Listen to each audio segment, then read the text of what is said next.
ఈ దినాన మనం చదువుకున్న పత్రిక పాఠ్యభాగం ఎఫెసీయులకు రాసిన పత్రిక 5వ అధ్యాయము 1 నుంచి 9 వచనాలు మనము చదువుకున్నాం. ఎఫెసీయులకు రాసిన పత్రికలో 5వ అధ్యాయంలో మొదటి 2 వచనాలు మనము చదివినప్పుడు మనకి స్పష్టముగా ఒక విషయము చాలా తేటగా అర్థమవుతుంది. 5వ అధ్యాయంలో మొట్టమొదటి వచనం, కావున మీరు ప్రియులైన పిల్లల వలె దేవుని పోలి నడుచుకున్నది. ఈ మొట్టమొదటి వచనం చాలా సూటిగా క్రైస్తవుల యొక్క జీవితం లేదా దేవుని చేత కడగబడిన వారి జీవితము, వారి గురి ఎలాగున ఉండాలి అన్నది స్పష్టంగా తెలియజేస్తాం. మీరు మీ తల్లిదండ్రులను పోలి నడుచుకోండి, మీ గురువులను పోలి నడుచుకోండి, లేదా మీ రోల్ మోడల్స్ని పోలి నడుచుకోండి అని చెప్పడం లేదు. ఏమంటా ఉన్నారు? మీరు ప్రియులైన పిల్లల వలె దేవుని పోలి, అందరం చెప్తాం, మీరు ప్రియులైన పిల్లల వలె దేవుని పోలి నడుచుకోండి. ఇప్పుడు ఎవరికి ప్రియమైన పిల్లలు? ఎవరికి ప్రియమైన పిల్లలు? ఇది మనం జాగ్రత్తగా ప్రశ్నించుకోవాలి. మనం మీ తల్లిదండ్రులకా, మీ బంధువులకా, మీ టీచర్స్కా? ఎవరిని పోలి నడుచుకోవాలో వారి ప్రియమైన పిల్లలు. మీరు గర్భములో ఉండగానే దేవుడు మిమ్మల్ని ఎరిగి ఉన్నాడు. ఇంకా లోతు, ఇంకా కొంచెం వెనక్కి వెళ్తే, ఇంకా మీరు తల్లి గర్భములో పడక మునిపే మీరు ఎవరో, మీ జీవితం ఏంటో దేవునికి తెలుసు. మీరు ఎక్కడ పుట్టాలి, ఏ తల్లిదండ్రులకు మీరు పిల్లలుగా ఉండాలి, ఏ ఊరిలో ఉండాలి, మీరు ఏ ప్రాంతానికి చెందిన వారై ఉండాలి, ఇవన్నీ కూడా దేవుడు ముందుగానే డిసైడ్ చేసి మిమ్మల్ని ఎన్నుకొని పెట్టాడు. దేవునికి ఏ విషయము మరుగైనది లేదు. మనం 139వ సంకీర్తనలో ఆ కీర్తనకారుడు వర్ణిస్తూ ఉంటాడు. ఏమని? అయ్యా, నీవు నన్ను కలుగు చేసిన విధము చూడగా నాకు ఆశ్చర్యమును భయమును కలుగుతున్నవి. ఏంటి ఆశ్చర్యం? ఇంకా తల్లి గర్భంలో మనం పడక మునిపే మనం ఎవరమో తెలుసట. మన దినములన్నీ ఆయనకి లిఖితములంట. ఆయన అన్ని ముందుగానే నోట్ చేసి పెట్టుకున్నాడంట ఆయన గ్రంథంలో. అంటే అనాది సంకల్పం అంటాం దాన్ని. ఏంటి అనాది సంకల్పము? ఇంకా నువ్వు ఈ ప్రాపంచిక తల్లి గర్భంలో పడక మునిపే నీ పేరు, నువ్వు అన్ని ఆయనకి తెలుసు. చూడండి ఒక్కసారి ఎంత ఆశ్చర్యపడుతూ కీర్తనకారుడు ఆ మాట రాశాడు. 139వ సంకీర్తనకు రండి. అక్కడ దేవుని గొప్పతనాన్ని వర్ణిస్తూ కీర్తనకారుడు ఎన్ని అద్భుతమైన విషయాలు రాశాడు. 139వ సంకీర్తనలో మనం చదివితే చూడండి, 15వ వచనంలో చూడండి, నేను రహస్యమందు పుట్టిన నాడు, భూమి యొక్క అగాధ స్థలంలో విచిత్రముగా నిర్మింపబడిన నాడు, నాకు కలిగిన ఎముకలను నీకు మరుగై ఉండలేదు. నేను పిండమనై ఉండగా నీ కన్నులు నన్ను చూచెను. నియమింపబడిన దినములో ఒకటైనను కాకమునిపే నా దినములన్నీ నీ గ్రంథములో నియమింపబడిన దినముల్లో ఒకటి అయినను కాకమునిపే.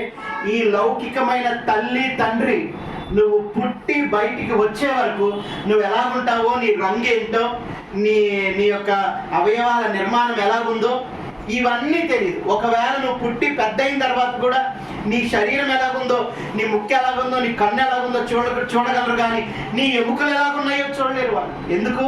పైన మాంసము ఉంది, దానిని ఎవరు చూడలేం. కానీ దేవాది దేవుడు ఆ ఎముకలను నిర్మించినప్పుడే చూడండి ఎంత బ్యూటిఫుల్గా వర్ణించాడు. అగాధ స్థలములలో నువ్వు నా ఎముకలను నిర్మించినప్పుడు నువ్వు నా సృష్టికర్తవయ్యా. ఈ లోకంలో నా తల్లిదండ్రుల ద్వారా ఈ లోకంలోకి నేను వచ్చేనేమో, కానీ నువ్వు నా సృష్టికర్తవు అని దేవుణ్ణి కీర్తిస్తా ఉన్నాడు, కొనియాడుతా ఉన్నాడు. ప్రియమైన దేవుని సంఘం, అదే దేవుడు ఈ దినాన ఏం మాట్లాడుతూ ఉన్నాడంటే, ఇదిగో నాకు ప్రియమైన పిల్లల వలె మీరు ఎలాగా ఎవరిని పోలి నడుచుకోవాలి? నన్ను పోలి నడుచుకోండి అంటా ఉన్నాడు దేవుడు. ఎవరిని? నన్ను. ఇప్పుడు మనం అర్థం చేసుకోవాలి. లౌకికంగా చాలాసార్లు పోల్చబడే పోలిక ఏంటంటే, అచ్చం వల్ల నాన్నేరా, అచ్చం వల్ల అంటే పిల్లలు మురిసిపోతారు, తల్లిదండ్రులు మురిసిపోతారు. ఇప్పుడు దొంగతనం చేసేవాడు పిల్లల్ని చూసుకొని ఆ తల్లి ఇంటికి వచ్చాక, అరే బాబు నువ్వు దొంగతనం చేస్తావు, నీ కొడుకు నీకంటే బాగా దొంగతనం చేస్తాడంటే తండ్రి ఏమంటాడు? మురిసిపోతాడు. ఏ విషయంలో? లౌకికమైన విషయం. అబ్బెబ్బే తప్పండు. ఎందుకు? ఆ తండ్రి ఏం చేస్తున్నాడు? అదే పని చేస్తున్నాడు కాబట్టి. ఈ లౌకికంగా చెడ్డ పని చేసేవాడు చెడ్డ పని ఇంకా ఎక్కువ చేస్తే ఆ పిల్లల్ని మెచ్చుకుంటారు. అది లోకం యొక్క నీతి. కానీ నీ దేవుడు ఎవరు? ఎలాంటి వాడు? నీతిమంతుడు, పరిశుద్ధుడు. ఇప్పుడు నీ దేవునికి నువ్వు ఎప్పుడు ఇష్టమవుతావు? బాగా నువ్వు ఎప్పుడు గణపరచగలుగుతావు? నీ దేవునికి ఎప్పుడు సంతోషం ఇవ్వగలవు? నువ్వు చెడ్డ పని చేస్తే లోకరీత్యంగా చెడ్డ తల్లిదండ్రులు చెడ్డ పనులు చేస్తే మెచ్చుకుంటారేమో, కానీ నీ తండ్రి పరిశుద్ధుడు కనుక నేను ఎలాగన దేవుని సంతోషపరచగలమంటే నీలో నీతి క్రియల ద్వారా, నాలో నీతి క్రియల ద్వారా. అందుకే అక్కడ పౌలు గారి చేత రాయించిన మాట ఏంటంటే పరిమళ వాసన. 2వ వచనం చూడండి. 2వ వచనంలో ఏం రాయబడింది? క్రీస్తు మిమ్మును ప్రేమించి తన బిడ్డలుగా ప్రేమించి పరిమళ వాసనగా ఉండుటకు మన కొరకు తన్ను తాను దేవునికి ఎలా అర్పించుకున్నాడు? అర్పణగా అర్పించేసుకున్నాడు. ఇప్పుడు లౌకికమైన మన జీవితాలలో మనము పాపంలో పడిపోయిన క్షణాలు ఎన్నో సందర్భాలు. తలంపు వలన, మాట వలన, క్రియ వలన ఎన్ని పాపాలు చేస్తుంటాం. నేనైతే మీ అందరికంటే ఎక్కువ పాపాలు చేస్తుంటాను. మీ అందరికంటే భయంకరమైన పాపాలు చేస్తుంటాను నేను. ఇప్పుడు ఇక్కడ నిలబడి మాట్లాడుతూ ఉన్నంటే పరిశుద్ధుడే కాదు. అపోజిట్ పౌలు ఏమంటాడంటే, ఇదిగో పాపులలో మొదటి క్రమంలో మొట్టమొదటి ఉంటానన్నాడు పౌలు. ఆయన కంటే ముందు నేను ఉంటాను. ఎవరికంటే ముందు? పౌలు గారి కంటే ముందు. ఏ విషయంలో? మనం అందరం ఏమాత్రం అనుమానం లేదు. నేను అస్సలు పాపము నాకు తెలియదండి, నేను చాలా పర్ఫెక్ట్ అండి అంటే నేను అబద్ధం చెప్తున్నాను. ఎప్పుడైతే యేసు ప్రభు నా జీవితంలోనికి వచ్చారో అప్పుడు నాకు పాపానికి విరోధం. అంతవరకు కూడా నేను పాపము ఫ్రెండ్స్ అట. ఫ్రెండ్షిప్ ఏం చేస్తుంది? ఒక ఫ్రెండ్ సిగరెట్ తాగితే ఇంకో ఫ్రెండ్ కూడా సిగరెట్ తాగుతుంది. అదే ఫ్రెండ్షిప్ అంటే. లేకపోతే ఫ్రెండ్షిప్ కుదరదు అక్కడ. ఒక ఫ్రెండ్ తాగుతూ ఉంటే ఇంకో ఫ్రెండ్ కూడా తాగాల్సిందే. అదే ఫ్రెండ్షిప్ అంటే. మరి ఇప్పుడు పాపానికి మనకి ఫ్రెండ్షిప్లో ఉన్న మనల్ని దేవుడు ఏం చేశాడంటే, బాబు ఈ ఫ్రెండ్షిప్ కనుక కొనసాగితే నువ్వు నాశనం అయిపోతావు కాబట్టి ఈ ఫ్రెండ్షిప్ కట్ చేస్తాను నేను అనుమతిస్తే. ఫ్రెండ్షిప్ బలవంతంగా కట్ చేయడు దేవుడు. ఇప్పుడు కట్ చేస్తాడు దేవుడు. ఆ పాపం అనే ఫ్రెండ్షిప్ని కట్ చేయాలంటే మనం ఏం చేయాలి? ఒప్పుకోవాలి. ఏం చేయాలండి? మనం ఒప్పుకోవాలి. హృదయపూర్వకంగా దేవుని దగ్గరికి వెళ్ళి, అయ్యా ఈ ఫ్రెండ్షిప్ వలన నాకు నష్టమే. ఏదో పాయింట్లో గుర్తిస్తాం కదా, పాపం వల్ల మనం ఎప్పుడు నష్టపోతా ఉన్నాం, కానీ పాపం వల్ల మనకు లాభం ఏమీ లేదు. పాపం వల్ల వచ్చే జీతము మరణమే. ఏ విషయంలోనైనా మనము చెడుతో స్నేహము చేస్తే చెడు మనల్ని వైరస్ లాగా తినేస్తూ ఉంటుంది తప్ప అది పోయే జబ్బు కాదు. మనం దాంట్లోంచి బయటికి రాలేము. అందుకు ప్రభు అంటారు, ఇదిగో నేను నమ్మదగిన వాడను, నేను నీతిమంతుడను, నేను పరిశుద్ధుడను కనుక నా దగ్గరికి ఎవరైనా వస్తే నేను వారిని త్రోసివేయక వారిని అంగీకరించి వారిని బాగు చేస్తాను. పౌలు ఇంకా సూపర్గా వర్ణిస్తాను. క్రీస్తు మిమ్మును పరిమళ వాసనగా చేయటకు తను తాను అర్పించేసుకున్నాడు. మళ్ళీ ఒకసారి చదువుతాయి. 2వ వచనం.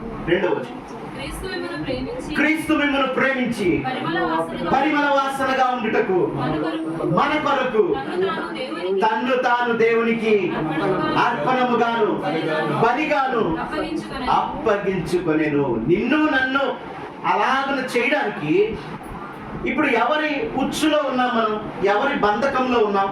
యేసు ప్రభువుని అంగీకరించక మునుపు ఎవరి బంధకంలో ఉండిపోయాం? మనం అపవాది యొక్క బంధకంలో ఉండిపోయాం. ఇప్పుడు అపవాది నేను సృష్టించుకున్న సృష్టి అయ్యా, ఇదిగో విడిచిపెట్టే అని యేసు ప్రభు చెప్తే అపవాది విడిచిపెట్టాడు. ఏమంటాడో తెలుసా అపవాది? నేనేమి రమ్మని అడగలేదు, నేనేమి ఆహ్వానించలేదు, వాళ్ళే వస్తున్నారు, ఏం చేయమంటాం? ఎవరిని ప్రశ్నిస్తాడు? యేసు ప్రభువుని ప్రశ్నిస్తాడు. నీకు ఎక్కడుంది అధికారం? వాళ్ళు సొంతంగా వస్తున్నారయ్యా, ఏం చేయమంటావు, పొమ్మంటావా, నేను పొమ్మన్ను అంటాడు అపవాది.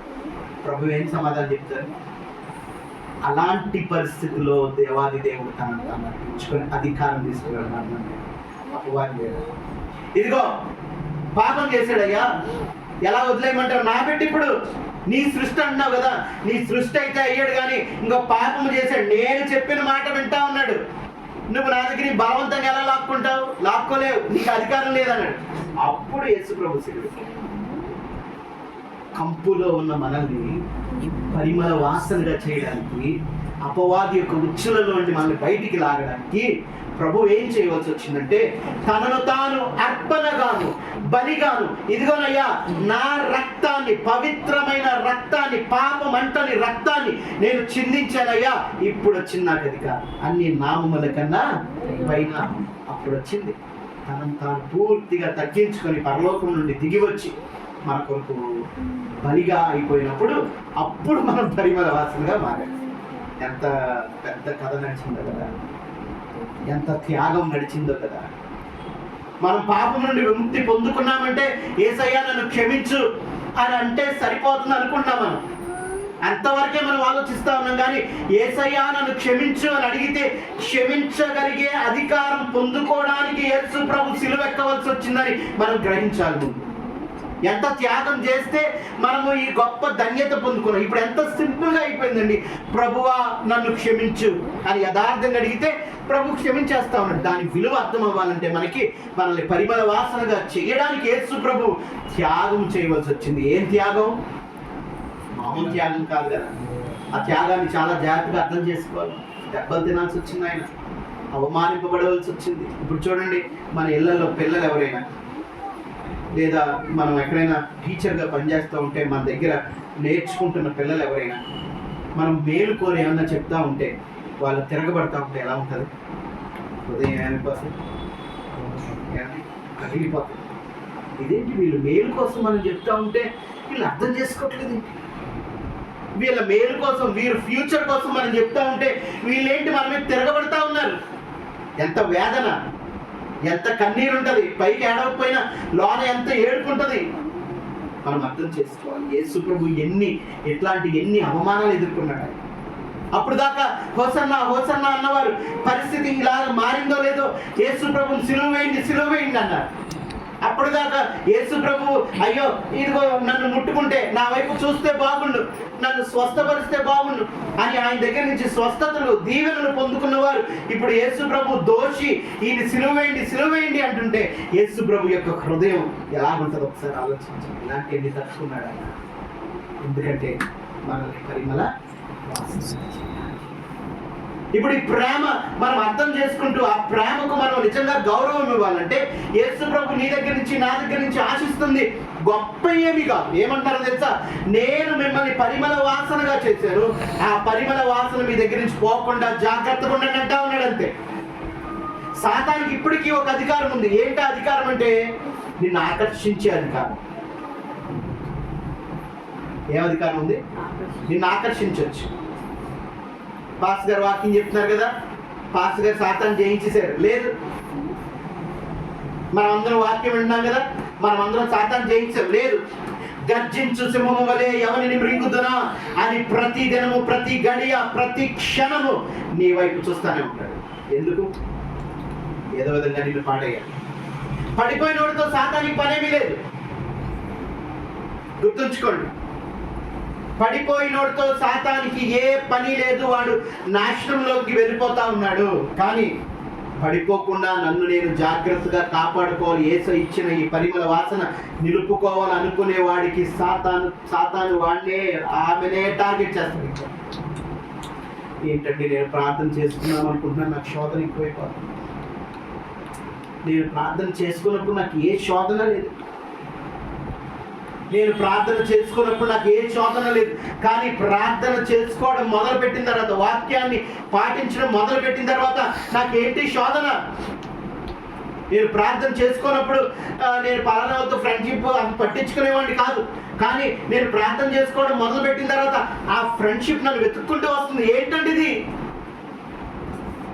నేను భక్తిలో ఎదగక మునుపు ఇదిగో నాతో ఎవరు ఉండేవారు కాదు ఇలాంటి ఫ్రెండ్స్, కానీ నేను భక్తిలోకి వచ్చిన తర్వాత ఇదిగో రే తాగుదాం రారా, ఫ్రీగా తాగరా అనేవాళ్ళు ఎక్కువైపోయారు. ఏంటండి శోధన? ఎవరు ఏజెంట్లు? వాళ్ళంతా వారి యొక్క ఏజెంట్స్. గుర్తించాలి మనం. ఏంటి ఫ్రీగా వచ్చేస్తుందా అంటే? చెడు ఎలా వస్తుంది నీకు? ఫ్రీగా వస్తుంది, కానీ దాని మూల్యం చాలా కాస్ట్లీ. దాని మూల్యం చాలా కాస్ట్లీ. మా ఏరియాలో సారా కాస్తారు, ఇప్పటికీ కాస్తారు. డాక్టర్స్ ఏమంటారు తెలుసు? లివర్ బాగా దారుణంగా చెడిపోయింది అనుకోండి, తాగుతావా? తాగుతాను. అలానే ఏరియాలో తాగుతావు కదా నువ్వు అని అడుగుతారు. అంత ఫేమస్, చాలా చీప్గా వస్తుంది కాబట్టి తాగేస్తారు. ఏమవుతుంది? మరలా కొనుక్కోలేని ఆ లివర్ పాడైపోతాం. చెడెప్పుడు నీకు చాలా చీప్గా దొరుకుతుంది, చాలా చాలా విస్తారంగా దొరికేస్తుంది, వెదగక్కర్లేదు. ఎవరు ఏర్పాటు అది? సాతాను ఏర్పాటు. నీకు రెడీగా దొరికేలాగా చెడుతనాన్ని పెడతాడు, నీకు రెడీగా దొరికేలాగా వ్యభిచారం పెడతాడు, నీకు రెడీగా దొరికేలాగా సకల విధమైన దుష్టత్వం పెడతాడు. నువ్వేమనాలంటే ఇంత రెడీగా దొరుకుతుంది కదండి, తింటానండి. దాంట్లో విషయం ఉంది. కుళ్ళిపోయిన 100 కోళ్ళు ఉన్నాయనుకోండి, శ్రేష్టమైన 1 కేజీ కోడి ఉందంటే ఏం కోరుకోవాలి మనం అంటే? అబ్బో 100 కేజీలు వచ్చేస్తున్నాయి 100 రూపాయలకి, అలా 100 కేజీలు కొనుక్కొని తెచ్చి వండేసుకుంటే 1,00,000 రూపాయలు ఖర్చు పెట్టాల్సి వస్తుంది. కాస్ట్లీ. ఇది 200 అన్నారు అనుకోండి కేజీ. దీంట్లో కొల్లు లేదు కాబట్టి నేను నా ఆరోగ్యానికి మంచిది కాబట్టి 200 పెట్టి ఇది కొనుక్కుంటాను అంటే నీకు ఆరోగ్యం కదండి. కుళ్ళు మనకు. దేవుడు ఏం చేశాడు? ఎలా చేశాడు మనల్ని? పరిమళ వాసనగా చేశాడు. ఆయన తన విలువైన రక్తాన్ని అర్పించి. ఈ పరిమళ వాసన నిలవాలి, పోకూడదు. చూడండి, మనం పెర్ఫ్యూమ్ కొట్టుకుంటాం. పెర్ఫ్యూమ్ కొట్టుకున్నాక పెర్ఫ్యూమ్కి ఒక టైం అంటూ ఉంటుంది కదా. ఏ పెర్ఫ్యూమ్ కూడా అలా ఉండిపోదు. ఇది 12 గంటలు ఉంటుంది అనుకున్నాం అనుకోండి, అది 2-3 గంటలకే పోయింది అనుకోండి. దాని అర్థం ఏంటో తెలుసా? మంచిదే, ఒరిజినలే. ఒకరు కొట్టుకుంటే 12 గంటలు ఉంది, ఒకరు కొట్టుకుంటే 2 గంటలే ఉంది. ఏంటి దాని అర్థం? వాళ్ళది పోకుండా కాపాడుకున్న చెమట పట్టకుండా.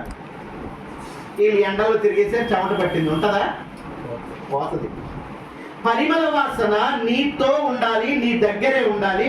ఆ పరిమళ వాసనగా నువ్వు ఉండాలి అంటే మాలిన్యము అంటుకోకుండా నువ్వు చూసుకోవాలి, లేకపోతే పరిమళ వాసన డైల్యూట్ అయిపోతుంది కదండి. అంతే కదా, సింపుల్ లాజిక్. ఆ పరిమళ వాసనగా దేవుడు నువ్వు నిలవాలని కోరుకుంటున్నాడు. ఈ పరిమళ వాసన ఒక్కసారి కొట్టుకుంటే పోయేది కాదు. నీ జీవిత కాలము పరలోక రాజ్యము నువ్వు చేరే వరకు నువ్వు పరిమళ వాసనగానే ఉండాలి. అందుకు కావాల్సింది ఏంటో తెలుసా? నువ్వు పాపము జోలికి పోకూడదు. 103వ సంకీర్తన 12వ అధ్యాయానికి రండి. ఎలాగండి? ఎలాగా పాపం జోలికి పోకుండా ఉండాలంటే చూడండి, రాయబడి చూడండి. మనం అనుకుంటాం పాపం నాకు చాలా సమీపం ఉందండి, ఈ లోకంలో బ్రతుకుతా ఉన్నప్పుడు పాపం చాలా దగ్గర ఉంది అనుకుంటాం మనం. కానీ దేవుడు ఏం చెప్తా ఉన్నాడు చూడండి. 103వ సంకీర్తన 12వ వచనం. పడమటికి తూర్పు ఎంత దూరమో ఆయన మన అతిక్రమములను మనకు అంత దూరపరచి ఉన్నాడు. చెప్పడం కొడతాం. యేసయ్య ఏం చేశారంటే, యేసయ్య సంబంధం లేని విధంగా, కలవని విధంగా మన అతిక్రమములను ఆయన దూరపరిచేసాడట. మన పాపములను ఆయన క్షమించిన తర్వాత ఆ అతిక్రమములతో మనకి సంబంధం లేకుండా, జీవితానికి మనకి సంబంధం లేకుండా ఏం చేశాడంట? కలవని విధంగా చేశాడంట. తూర్పు పడమర కలుస్తాయా అండి? ఒక రూల్ పెట్టి మనకు ఒక నియమం ఉంది. The sun rises in the east, sets in the west. తూర్పును ఉదయిస్తాడు, పడమటిని. అసలు 2 కలవు, సంబంధమే లేదు. కొన్ని మ్యాగ్నెట్ కి ఆపోజిట్ పోల్స్ అనుకోండి, కలుస్తాయా? కలవు. అట్లాగా చేసాడు మన అతిక్రమములను, మన పాపములను ఏం చేశాడు? దూరపరిచేసాడు. వాటికి మనకి సంబంధం లేదు. ఇంకా పాత జీవితానికి కొత్త జీవితానికి సంబంధం లేదు. నువ్వు ఒకవేళ నువ్వు తూర్పు నుంచి పడమటికి చూసినా నీ పాపములు ఉంటాయి అక్కడే. కానీ దేవుడు ఏం చేయడు తెలుసా? దూరపరిచేసాడు, దరికి రాకుండా చేశాడు. వాటికి నీతో సంబంధం లేనంతగా చేసేసాడు. చూడండి యెషయా గ్రంథానికి రండి. అక్కడ ప్రభువు చేసిన గొప్ప కార్యములు, ఇస్తున్న గొప్ప అభయం ఏంటో ఒకసారి చూడండి. 43వ అధ్యాయంలో 25వ వచనాన్ని చూడండి. అక్కడ ప్రభువు వాగ్దానం చేశాడు దేవుడు, నేను నేనే నా చిత్తానుసారముగా నా అతిక్రమములను తుడిచివేచి ఉన్నాను. నేను నీ పాపములను జ్ఞాపకము చేసుకొనను. ఇది గొప్ప వరం. దేవుడు ఏమంటున్నాడు? నీ అతిక్రమములను నేను దూరం చేశాను, నీ పాపములను నేను మరలా జ్ఞాపకం చేసుకోను. ఆలోచన చేయండి. ఈ లోకరీత్యమైన మనుషులుగా, ఈ లోకంలో జీవిస్తున్న వారిగా మనము అన్నీ మర్చిపోతున్నామండి. మర్చిపోతామా? మర్చిపోం. చిన్నప్పుడు ఆడుకోవడానికి మా ఫ్రెండ్ ఇంటికి వెళ్ళాం. ఆ దగ్గరికి నేను వెళ్ళినప్పుడు ఒకవేళ టిఫిన్ పెడతారు అనుకోండి, వాళ్ళ ఇంట్లో ఎక్కువగా చపాతి గుడ్డు కర్రీ చేశాను. నాకు కూడా పెట్టేవారు. నేను కూడా తిని, అబ్బాయి ఎంత మంచోడు, వీడు ఎంత మంచోడు, నాకు కూడా పెడతా ఉన్నాడు అనుకున్నాను. నిజంగా ఆ తల్లి చాలా ప్రేమగా చూసేది. ఒకసారి ఆడికి నాకు స్కూల్లో గొడవ అంటే ఏముంది, పెన్సిల్ దగ్గర రబ్బర్ ఇలాంటి చిన్న చిన్న గొడవ. అప్పుడు ఆడేమన్నాడంటే, అరే మా ఇంట్లో నువ్వు చపాతీ తిన్నావు, మీ ఇంట్లో చెప్పేస్తాను. ఏమన్నాడు? ఫ్రెండ్షిప్ ఉన్నంత వరకు ఎలాగున్నాడు? తినమన్నాడు చక్కగా. అబ్బాయి ఎంత మంచాడో, ఎంత ప్రేమ కలిగినాడో అనుకున్నాను. ఎప్పుడైతే ఆ ఫ్రెండ్షిప్ లో చిన్న డిస్ప్యూట్ వచ్చిందో అప్పుడు అంటున్నాడు, నన్ను బెదిరిస్తున్నాడు. ఏమని? నువ్వు మా ఇంట్లో చపాతీ తిన్నావు కదా, మీ ఇంట్లో చెప్తాను. మర్చిపోం మనుషులు. మర్చిపోతామండి, ఏది మర్చిపోం, అన్ని మెమరీలో పెట్టుకుంటాం. అవసరం అయితే బయటికి. దేవుడు ఏమన్నాడు తెలుసా? నేను మీరు చేసిన పాపములు జ్ఞాపకము చేసుకొనను. ఇది వాగ్దానం. కానీ దానికి ఒక కండిషన్ ఉంది. మనం దేవుడు జ్ఞాపకం చేసుకోవాలంటే దేవుడు పూర్తిగా మర్చిపోతాడు అనుకుంటున్నాం మనం. దేవుడు జ్ఞాపకము చేసుకొనన్నాడు కానీ మర్చిపోతాను అనలేదు. దేవుడు నిన్ను కడిగిన విషయం, ఏ విషయాల్లో కడిగాడో, ఎప్పుడు నువ్వు ఏ పాపం చేసావో, ఏ పాపము చేసి నువ్వు దేవునికి కోపం రప్పించావో, నువ్వు ఏమని అడిగి మరలా వాటన్నిటికీ ప్రాయశ్చిత్తం చేయించుకున్నావో, నువ్వు ఎలాగన కన్నీరు కార్చి ఆయన పాదముల దగ్గర ప్రభువా నీ బిడ్డగా బ్రతుకుతాను, పవిత్రునిగా బ్రతుకుతానని వాగ్దానము చేసి ఆ పాపములన్నీ తుడిచి వేయించుకున్నావో దేవుడు అన్ని గుర్తుపెట్టుకుంటాడు. కానీ ఎప్పటి వరకు జ్ఞాపకం చేసుకోకుండా ఉంటాడంటే, నువ్వు ఆయన బిడ్డగా బ్రతకడానికి ఇష్టపడి అలా బ్రతుకున్నంత కాలము ఏ పాపాన్ని, నీ గత జీవితాన్ని దేవుడు జ్ఞాపకం చేసుకో. కానీ నువ్వు దేవుడు మర్చిపోయాడు కదా, దేవుడు ఇంకా నేను జ్ఞాపకం చేసుకుని అన్నాడు కదా, అపార్థం చేసుకుంటే వాక్యాన్ని మనం ఎంత తెలివిగా మన వాక్యాన్ని మనకి అనుకూలంగా మార్చేసుకుంటామంటే, దేవుడు జ్ఞాపకం చేసుకున్నాడు కాబట్టి నా పాత జీవితం అంతా పోయింది, ఇంకా నాకు వయసు ఉంది కదా, ఇంకో 10 సంవత్సరాల వరకు వయసు ఉంది, లేదా 20 సంవత్సరాలు 30 సంవత్సరాల వయసు ఉంది కదా, మళ్ళీ ఈ 10 సంవత్సరాలు పాపం చేసి, లేదా ఈ 10 నెలలు పాపం చేసి మరలా దేవుని దగ్గరికి వెళ్ళి దేవా ఇదిగో క్షమించంటే ఈ పాపాలన్నీ మర్చిపోతాడు కదా దేవుడు అనుకుంటా. మర్చిపోడండి దేవుడు. దేవుని మెమరీలో అన్నీ ఉంటాయి, ఏ మాత్రం అనుమానం లేదు. కానీ ఆయన జ్ఞాపకము చేసుకొనను అంటా ఉన్నాడు అంతే. చూడండి, మీకా గ్రంథంలో కూడా 7వ అధ్యాయంలో 19వ వచనంలో చూసినా మనకి ఒక విషయం దేవుడు ఒక మాట మాట్లాడుతున్నాడు. మీకా గ్రంథము 7వ అధ్యాయము 19వ వచనం. ఆయన మరలా మన యందు జాలిపడును, మన దోషములను అణిచివేయును,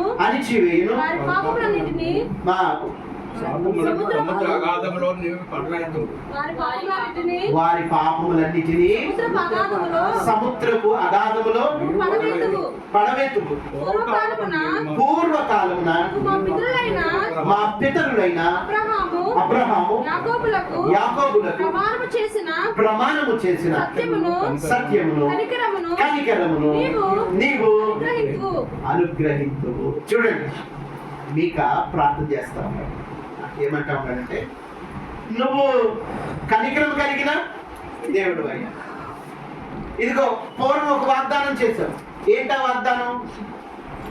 పాలు తేనెలు ప్రవహించే దేశంలో మిమ్మల్ని శాశ్వతంగా ఉంచుతానన్నాడు. ఇప్పుడు మేకా ఈ పత్రిక రాసేసరికి ఇప్పుడు వీళ్ళు పాలు తేనెలు ప్రవహించే దేశానికి వెళ్ళారు, మరలా పాపం చేశారు, మరలా చెదరగొట్టబడ్డారు, మరలా ఇప్పుడు పాపం చేస్తా ఉన్నాడు. ఏమని? అయ్యా, నువ్వు ఆ వాగ్దానం జ్ఞాపకం చేసుకొని మా మీద కనికరం చూపించే గొప్ప దేవుడువు, మా పాపాలను పట్టించుకొని ఇదిగో నువ్వు పాపం చేసావు కాబట్టి నేను నాశనం చేస్తాను అనకుండా కనికరం చూపించే వాడవు కాబట్టి నీ దగ్గరకు వచ్చి ప్రార్థిస్తా ఉన్నావు అని మీకా మరలా మొరపెట్టుకుంటా ఉన్నాడు. ఇశ్రాయేలు జనంగా అంతటిని ప్రోత్సహిస్తా ఉన్నాడు.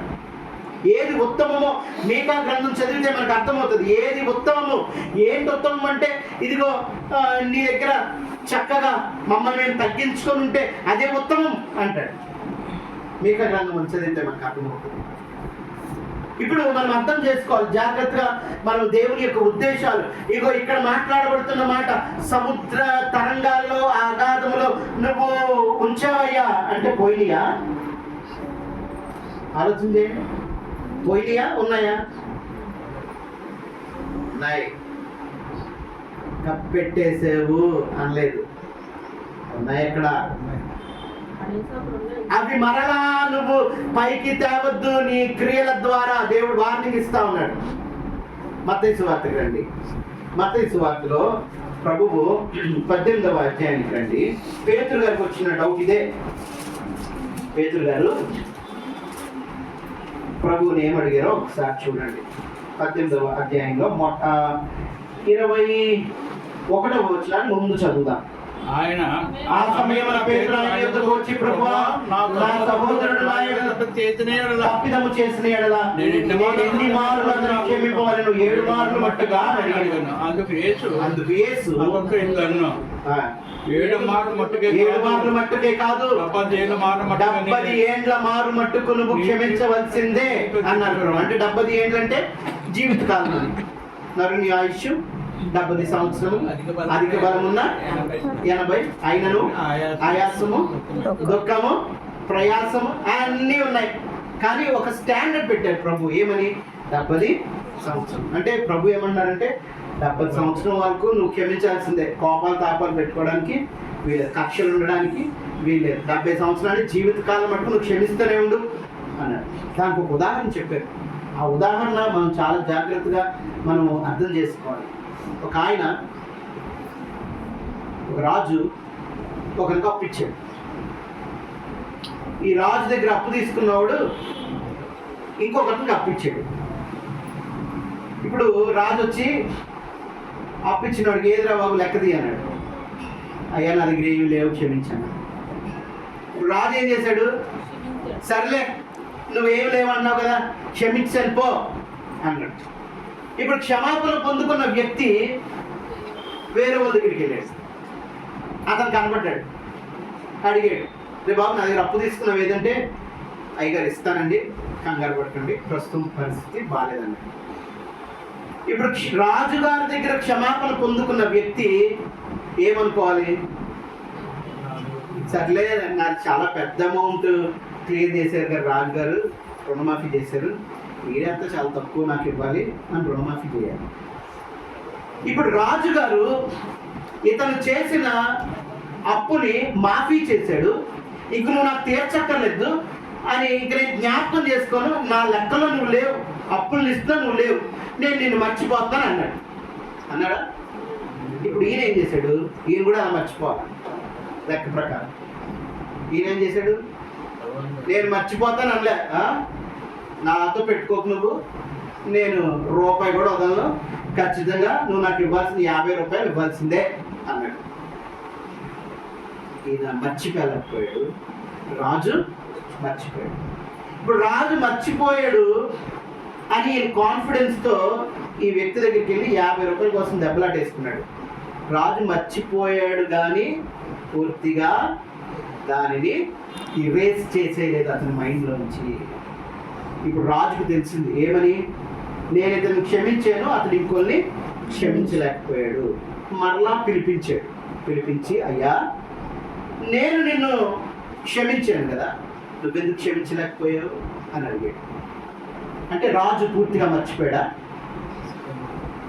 ఈ ఒకవేళ ఈ వ్యక్తి కనుక ఈ 50 రూపాయలు క్షమించుంటే రాజు గుర్తు చేసుకోకపోయి ఉండేవాడు. కానీ రాజు మరలా గుర్తు చేసుకొని నువ్వు నాకు కట్టాల్సినంత కట్టన్నాడు. అంటే రాజు మర్చిపోయాడా? మర్చిపోయాడు. చూడండి ఎంత అవివేకంగా మానవులమైన మనం నష్టపోతామో ఒకసారి మనం చూస్తే మనకు అర్థమైపోతుంది. చూడండి అక్కడ 27వ వచనాన్ని ఒక్కసారి చదువుదాం. ఆ దాసుని యజమానుడు కనికరపడి వానిని విడిచిపెట్టి వాని అప్పు క్షమించెను. అయితే ఆ దాసుడు బయటకు వెళ్ళి తనకు 100 దేనారములు అచ్చి ఉన్న తన తోడి వానితో ఒకరిని చూచి వాని గొంతు పట్టుకొని నీవు అచ్చి ఉన్నది చెల్లించమనెను. ఇప్పుడు 100 దేనారములు అంటే ఎంత? ఎంత? ఇంతకుముందు లెక్క చెప్పాను మీకు. 100 దేనారములు అంటే ఒక్క దేనారం ₹10. అంటే 100 దేనారములు ₹50. 50 రూపాయలు క్షమించలేదు కదా. రాజు ఎంత క్షమించాడు చూడండి. ఎన్ని తలాంతులు క్షమించాడు? పైన 24వ వచనంలో అతడు లెక్క చూచుకొని మొదలు పెట్టినప్పుడు అతనికి 10,000 తలాంతులు అచ్చి ఉన్న ఒకరిని అతని యొక్క తేబడెను. ఎన్ని తలాంతులు? 10,000. తలాంత్ ఎంత? 3,600. ఒక తలాంతు 3,600. లెక్క 3 కోట్ల అంతేనా? 3,60,00,000 ఎక్కడ? 50 రూపాయలు. యేసు ప్రభువు నిన్ను నన్ను డబ్బు రూపంలో చెప్తే మనకు అర్థమవుతుందని ప్రభు అలా చెప్పారు. ఇప్పుడు ప్రజెంట్ లెక్క వేసుకుంటే 3,60,00,000 నన్ను క్షమించాడు యేసయ్య. నేను ఎవరిని క్షమించలేకపోతున్నాను? 50 రూపాయలు. 3,60,00,000 నిజంగా నాకు ఇచ్చి లెక్క పెడతా ఉంటే ఒక 2,000 రూపాయల నోటు ఎగిరిపోతా ఉందనుకోండి, ఇలా పెట్టుకొని ఆ పోతే పోయిందిలే అనుకుంటాను. ఎంత? 2,000 రూపాయల నోటు. ఇది ఫ్రీగా వచ్చింది నాకు కదా. 50 రూపాయలు ఎంత చెప్పండి? అంటే దేవుడు చూపిస్తూ ఉన్నాడు, నేను ఎంత ప్రాణత్యాగం చేసి నేను మిమ్మల్ని పరిమళ వాసనగా చేయడానికి ఎంతగా నేను మిమ్మల్ని క్షమించాను కదా. మనుషులుగా ఉన్న మీరు, మీలో మీకు ఉన్న మనస్పర్ధలు, మీలో మీరు క్షమించుకోలేకపోవడం ఎంతో పోలుస్తూ ఉన్నాడంటే చాలా తక్కువ, మినిమల్, లెక్కించడానికి సరిపడదు. 50 రూపాయలు 3,60,00,000 ముందు 50 రూపాయల లెక్క ఎంతండి? నెగ్లిజిబుల్. కానీ దేవుడు అంటే ఎంత పెద్ద త్యాగాన్ని నేను చేశాను కదా, మీరు చిన్న చేయలేకపోవడాన్ని బట్టి మీ పెద్ద రుణాన్ని మరలా నేను జ్ఞాపకం చేసుకోవాల్సి వస్తుంది. రాజు ఏం చేశాడు? మరలా పాత జ్ఞాపకం చేసుకుని ఎవరికి నష్టం? నువ్వు కాలర్ పట్టుకున్నాడు, ఏ నష్టం లేదు. ఎవరికి నష్టం? ఇప్పుడు నేను ఎంత కట్టాలి? నేను కట్టగలమండి? కట్టగలమా? ఆ పాపాలకు మనం ప్రాయశ్చిత్తం చేసుకోగలమా? దేవుడు అంటాడు సింపుల్గా, నేను మర్చిపోతానయ్యా, మీరు కూడా నేను క్షమించానయ్యా, మీరు కూడా క్షమించు. నేను కనికరం కలిగినయ్యా, మీరు కూడా కనికరం కలిగి ఉండండి. నేను ప్రేమిస్తా ఉన్నానయ్యా, అవసరంలో ఉన్నాడు, మీరు కూడా ప్రేమించండి. ఏ కోపాలు, ఏ కక్షలు, ఏ కార్పణ్యాలు మీరు పెట్టుకోవచ్చు. సింపుల్. నేనేం చేశానో మీరు చేయించాలి, మీరు ఏమేం చేశారో నేను అసలు జ్ఞాపకం చేస్తాను. ఎప్పుడు రాస్తూ కూడా పౌలు ఇదే మాట తెలియజేస్తా ఉన్నాడు. చూడండి ఎంత అదృష్టవంతులమో, ఎంత భాగ్యవంతులమో అక్కడ చెప్పబడుతున్న మాట. ఎప్పుడు రాసిన పత్రిక 8వ అధ్యాయంలో 12వ వచనంలో ఈ మాటనే పౌలు జ్ఞాపకం చేస్తా ఉన్నాడు. నేను వారి దోషముల విషయమై దయ కలిగి, ఎలాగా దయ కలిగి వారి పాపములను ఇక ఎన్నడూను జ్ఞాపకము చేసుకోనని ప్రభువు సెలవిచ్చినాడు. ఇదే మాట ప్రభు చెప్తా ఉన్నాడు. నేను దయ కలిగి నేను జ్ఞాపకం చేసుకోను, కానీ మీరు నా దయను మీరు మిస్యూజ్ చేసుకున్నారా? నేను మళ్ళా జ్ఞాపకం ఉంచుకోండి. యేసు ప్రభు మిమ్మల్ని పరిమళ వాసనగా చేయడానికి ఆయన తనను తాను తగ్గించుకున్నాడు. దయ చూపించి సిలువెక్కి మనం రక్షించాడు. ఆ పని మనం చేయలేం, కానీ ఏం చేయగలమంటే ఆయన మనల్ని పరిమళ వాసనగా ఉంచాడు. దానిలో ఆ వాసన పోకుండా, ఆ పరిమళ వాసన పోకుండా, ఏ లోక మాలిన్యం అంటకుండా మనం కాపాడుతాం. లూకా సువార్తలో యేసు ప్రభువు మాట్లాడుతున్న మాట జాగ్రత్తగా గమనిద్దాం. లూకా సువార్త 11వ అధ్యాయంలో ఆయన చేసిన ఒక గొప్ప కార్యాన్ని బట్టి ప్రజలు ఏ విధంగా అపార్థం చేసుకుంటా ఉన్నారో మనం చదువుకున్నాం. 11వ అధ్యాయంలో ఆయన దయ్యములను వెళ్ళగొట్టినప్పుడు ప్రజల యొక్క రియాక్షన్ ఏంటో చూడండి. కొంతమంది ఏమన్నారు? ఇతడు దయ్యాన్ని వెళ్ళగొడతా ఉన్నాడు కాబట్టి దయ్యానికి అధిపతినా అన్నారు. అంటే ఈయనే సాతాన్ అన్నారు. ఈయనే సాతాన్. ఇంకొకరు ఏమన్నారు తెలుసా? వాళ్ళు వ్యతిరేకించలేదు కానీ అయ్యా మాకు కన్ఫర్మేషన్ కావాలి, నువ్వు దయ్యాన్ని అనుకుంటావు కదా, ఇంకో అద్భుతం కూడా చేయాలి. ఏముంది ఇలా హృదయాలు? కొందరు నమ్మటం లేదు, కొందరు సకమే నమ్ముతాం. ఏంటుంది వీళ్ళ హృదయాల్లో అంటే దేవుని యొక్క కృపను స్వీకరించే హృదయము లేదు. కొందరు ఏం చేస్తున్నారు? నువ్వు దయ్యాలకు అధిపత్యం అంటున్నారు. కొందరు ఏమంటున్నారు? నువ్వు ఇంకొక సూచక క్రియ కూడా చెయ్యి అంటాను. చూడండి ఒక్కసారి అక్కడికి వెళ్దాం. 11వ అధ్యాయంలో 14 వచ్చింది కదండి. అయితే వారిలో కొందరు వీడు దయ్యములకు అధిపతి అని అంటా ఉన్నారు. మరి కొందరు ఆయన శోధించుచు పరలోకం నుండి ఒక సూచక క్రియను చూపమని ఆయన అడిగి, ఆయన వారి ఆలోచన అడిగి వారితో ఇట్లా నేను తనకు తానే వ్యతిరేకంగా వేరుపరచబడి ప్రతి రాజ్యము పాడైపోవును, తన కొరకే ఇల్లు కూలిపోను. సాతాను తనకు వ్యతిరేకంగా తానే వేరుపరచబడి ఎళ్ళ వారి రాజ్యముగా నేను బయల్జెబూలును దయ్యములను వెళ్ళగొట్టుచున్నానని మీరు చెప్పుచున్నారే. నేను బయల్జెబూలును దయ్యములను వెళ్ళగొట్టుచున్న ఎడల మీ కుమారులు ఎవరి వలన వెళ్ళగొట్టుచున్నారు, అందుచేత వారే మీకు ఏర్పడలేదు. అయితే నేను దేవుని వ్రేలుతో దయ్యములను వెళ్ళగొట్టుచున్న ఎడల నిశ్చయముగా దేవుని రాజ్యము మీ మధ్యకు వచ్చి ఉన్నది. చూడండి, ప్రభు అంటున్నారు డిసైడ్ చేసుకోవాల్సింది మీరే, అనుమానపడద్దు అంటున్నారు. డిసైడ్ చేసుకోవాల్సింది మీరే. మీ మధ్యన అద్భుతమైన కార్యములు జరుగుతూ ఉన్నప్పుడు, అపవాది క్రియలు లయమవుతా ఉన్నప్పుడు, మీ కుటుంబాలలో అపవాది యొక్క శక్తులు పారిపోతా ఉన్నప్పుడు మీరు కూర్చొని స్థిమితంగా ఒక పేపరు పెన్ను పెట్టుకొని ఎలాగ ఆలోచించాలంటే, ఇదిగో నా జీవితంలో ఈ మేలు నేను ఏం చేస్తే పొందుకున్నాను. చాలాసార్లు తొందరపాటుతో మనం కొన్ని నిర్ణయాలు తీసేసుకుంటాం, అనాలోచితంగా కొన్ని పనులు చేసేస్తాం. ఎలాగున్నా అంటే ఆలోచించకుండా చేస్తాం, తొందరపాటు వెంటనే డిసైడ్ చేసేస్తాం కొన్ని విషయాలు. కానీ దేవుని వాక్యం ఏం చెప్తా ఉందంటే, అయ్యా మీరు దేని వల్ల మేలు పొందుకున్నారో అది జ్ఞాపకం చేసుకోండి. మీ జీవితాలలో ఎప్పుడు మేలు జరిగింది, ఎప్పుడు మీరు బాధ ఎక్కువ అనుభవించారు, ఎప్పుడు మీరు ప్రార్థన చేస్తే ఏ విజయం పొందుకున్నారు, ప్రార్థన లేనప్పుడు మీరు ఎలాంటి కష్టాలు పాలయ్యారు. స్థిమితంగా కూర్చొని ఆలోచించుకొని మేలైనది చేపట్టుకోండి. మీరు అనుమానపడద్దు. నా మట్టుకు నేను, మీ మట్టుకు మీరు. మన జీవితాలలో ఏ మేలులు జరిగినాయో, ఎప్పుడు జరిగినాయో, ఎలాగో మనం ప్రార్థన చేస్తే దేవుడు మనకు విడుదల ఇచ్చాడో కూర్చొని ఆలోచించుకొని మరలా ఆ ప్రార్థన మీదే ఆధారపడాలి. కొందరు అనుకున్నారంట ఈయన దయ్యాలకు అధిపతి, కొందరు అనుకున్నారంట ఇంకొక సూచనను పరలోక రాజ్యంలో నుంచి తీసుకురా అంటా ఉన్నారు. ప్రభు అంటా ఉన్నారు, అయ్యా మీ ఆలోచనలన్నీ నాకు తెలుసు, మీ ఆలోచనలన్నీ నాకు తెలుసు, నాకు తెలియని ఆలోచన ఏమీ లేదు. మీరు ఏ ఉద్దేశంతో నన్ను ప్రశ్నిస్తా ఉన్నారో నాకు తెలుసు. నేను ఒకవేళ నిజంగానే దయ్యాన్ని వెలగొడతా ఉండి నేను కూడా దయ్యానికి సంబంధించిన వాడిని అయితే నా రాజ్యం నేనే పడేసుకుంటాను అనుకుంటున్నారా? పరలోక రాజ్యము మీ మధ్యకి వచ్చి ఉన్నది. అపవాది మీ జీవితాల్లో వెళ్ళిపోతా ఉన్నాడంటే ఆటోమేటిక్గా పరలోక రాజ్యం మీ దగ్గరికి వచ్చే అవకాశము ఉంది అంటా ఉన్నాడు. అందుకే అక్కడ రాయబడిన ఉదాంతం ఏంటంటే, ఒక వ్యక్తి యొక్క హృదయంలో నుంచి అపవాది బయటికి వెళ్ళిపోయినప్పుడు వెంటనే ఆ వ్యక్తి ఏం చేయాలంటే తెలివైన పని చేయాలి. ఏమని? ఇదిగో నేను దేని వల్ల మేలు పొందుకున్నాను, దేవుడు నా నుంచి చెడు పోగొట్టాడు, ఇప్పుడు నా హృదయం అంతా మంచితో నింపుకోవాలి. నేను నింపుకోకపోతే ఏమవుతుంది? యేసుప్రభు అదే చెప్పారట. ఏమంటున్నారు? ఆ ఇల్లు ఓడ్వబడి శుభ్రంగా ఉంది, మంచి లేదు చెడు లేదు, మంచి లేదు చెడు లేదు, దేవుడు లేడు దయ్యం లేదు. ఇప్పుడు ఎవరు వచ్చారంట? వెళ్ళిపోయింది కదా దయ్యం మనలోంచి. ఆ దయ్యం చూసి ఖాళీగా ఉంది,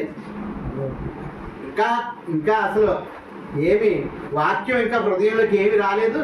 యేసు ప్రభువా నన్ను కడిగేవయ్యా, నా హృదయంలోనికి రాయ్యా, నా హృదయంలో వసించు, నా జీవితం మీద అధికారం తీసుకో అని ఇంకా ఈ బిడ్డ ప్రార్థన చేయట్లేదు, పోస్ట్పోన్ చేస్తూ ఉంది. ఈ లోపల మనం దూరిపోతాం రండి అని ఇంకా చెడ్డమైన మరిన్ని ఆత్మలను తీసుకొచ్చి ఆ హృదయాన్ని ఇంకా నింపేస్తున్నాం. దానికన్నా ముందే మనం ఏం చేయాలి? మేల్కొని యేసు ప్రభువా నా జీవితం మీద నువ్వు అధికారము తీసుకో అని మన హృదయాన్ని దేవునితో నింపితే, ఒకవేళ అపవాది వచ్చినా ఆయన సింహాసనం మీద దర్జాగా కూర్చొని ఈ బిడ్డ నా బిడ్డ, నీ కొడుకు ఈ బిడ్డకి సంబంధం ఇక లేదు అని ప్రకటిస్తాం. అట్టి విధమైన ధన్యతలోకి మనం అందరం వెళ్ళాలని మనం కోరుకొని ప్రార్థన చేసుకున్నాం. తలలు వంచండి. మహోన్నతుడ, మహాగణుడ, మమ్మల్ని కడిగిన దేవా, మమ్మల్ని కొనుక్కున్న దేవా, ఇదిగో తండ్రి నీ పాదం వచ్చి వస్తున్నాం అయ్యా. ఇదిగో తండ్రి మమ్మల్ని పాపానికి సంబంధం లేని బిడ్డలుగా కడిగే ఉన్నాయి, నీ పరిశుద్ధ ఆత్మతో నింపున్నాయి అయ్యా. పాపం వల్ల వచ్చిన జీతము మరణము అయ్యా. మరణము నుండి కూడా మమ్మల్ని తప్పించే మా పాపములు మరి జ్ఞాపకం చేసుకొని అన్నావు కానీ అయ్యా, మేము పరిశుద్ధులుగా ఉన్నంత కాలం ఆ పాపములను మీరు మళ్ళా జ్ఞాపకం చేసుకొని అన్నారు.